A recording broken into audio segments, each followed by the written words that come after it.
ప్రజాస్వామ్య విరుద్ధంగానే మున్సిపాలిటీ ఎన్నికలు రాష్ట్ర మా అభ్యర్థులను బెదిరించి అయినా కూడా ప్రజలు రాష్ట్ర వ్యాప్తంగా 34% కూడా స్వీకరించారు. గతంలో టీఆర్ఎస్ ప్రభుత్వం మాకు 100 చేసి కాంగ్రెస్ ప్రజలు గ్రామ పంచాయతీ ఎన్నికల్లో కానీ ఇక్కడ కానీ మెజార్టీ అంటే 40% అయినా ఈరోజు మా తొర్రూరు మున్సిపాలిటీ వర్ధనపేట మున్సిపాలిటీ జిల్లా మొత్తం మా కౌన్సిల్ చాలా మట్టి అయినా మీ ఈక్వల్ వచ్చాం మైబాద్ కానీ కేశవరావు కానీ కొత్త తొర్రూరులో మెజార్టీ వాళ్ళకి పిచ్చిలు ఇస్తారు. మా కౌన్సిలర్లను కొనాలని ప్రయత్నం చేశారు. నిన్న మా కౌన్సిలర్ల ఇంటికి భార్యతో పిటిషన్ పెట్టియాలి, భర్తలతో పిటిషన్ పెట్టియాలి అని పోలీసు వ్యవస్థతోటి మమ్మల్ని అందరినీ పట్టుకురావాలి.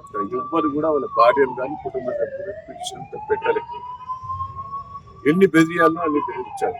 ఆఖరికి విధులేక నేను విప్పు జారీ చేసేది వ్యక్తిని నేను కింద ఉండొచ్చు, మీటింగ్ లో ఉండరాదు కానీ కింద ఆఫీసులో కింద కూర్చోవచ్చు.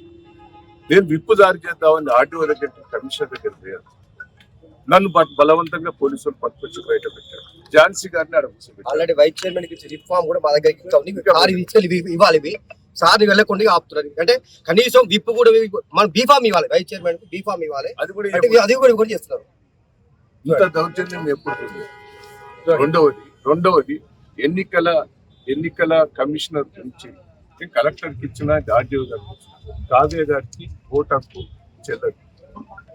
ఎందుకంటే వరంగల్ ప్రమాణ స్వీకారం ఆమె పిటిషన్ పెట్టి ప్రమాణ స్వీకారం చేసింది.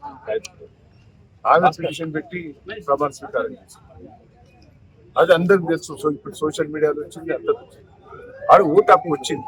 ఆమెను మళ్ళీ ఇక్కడ ఓటు హక్కు మరి చేయడం అంటే ప్రజాస్వామ్య ఎంపీది. ఇంత దౌర్జన్యం అండి. ఆడ ఝాన్సీ గారు ఎమ్మెల్యే గారు మా వాళ్ళని పిలిచి ఆమె పెట్టిన అప్లికేషన్ ఫోటో రెండు ఆడ ఝాన్సీ గారు కూర్చొని ఎమ్మెల్యే గారు కూర్చొని మా కౌన్సిలర్ 2 కోట్లు ఇస్తాం 3 కోట్లు ఇస్తాం అంటే మా అప్పుడు పోతారని కాదు, మా కౌన్సిలర్ బెదిరిస్తాను. ఈ ప్రజాస్వామ్యం విరుద్ధంగా ఝాన్సీ ఎట్లా కూర్చుంటుంది? ఒక అమెరికా సిటిజన్ ఆమె ఎట్లా అలో చేశారు? పోలీసు వాళ్ళు నన్ను నిలగొట్టారు. మరి ఆమె నిలగొట్టకుండా కూర్చోబెట్టారు. ఇది దౌర్జన్యం కాదా? ఇంత ప్రజాస్వామ్య విరుద్ధాన్ని నేను ప్రెస్ మీడియా వాళ్ళకి రిక్వెస్ట్ చేస్తున్నా. ఇంత ఘోరంగా ఉంటుందని